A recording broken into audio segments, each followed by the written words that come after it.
Katharina Grosse is an artist who uses the landscape around in order to create her art pieces. She uses boat building techniques in order to create these massive structures. She scopes the landscape out prior in order to get an idea for how she wants to build the art piece. She says that her work is a thought-based, not an idea-based design. So as she's creating the work, it'll constantly change rather than just having it prior. And then as she does it, she might change colors or layouts and things like that. Her idea for most of her sculptures is that things happen, but they're not sure how. So in one of the art pieces that she was discussing was a fallen tree, which was painted, and her idea for that one was that it was a paradox, as it was a tree that actually wasn't made out of a tree, as it was painted, but it gives the illusion of it, because she likes works that kind of trick your brain.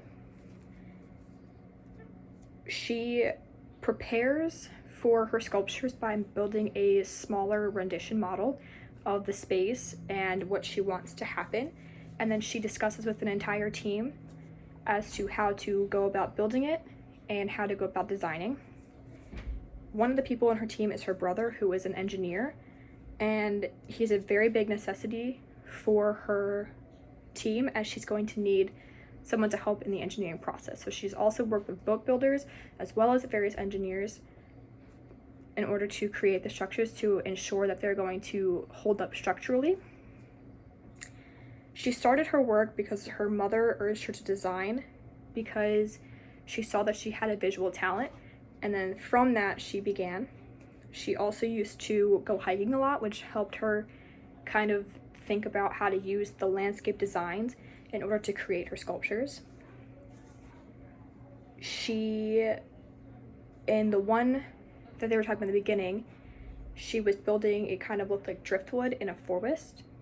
In order to do that, she had to kind of think about how the fact that the trees were very fragile despite being so large compared to her design, and also the buildings around the park, in order to create a cohesive sculpture.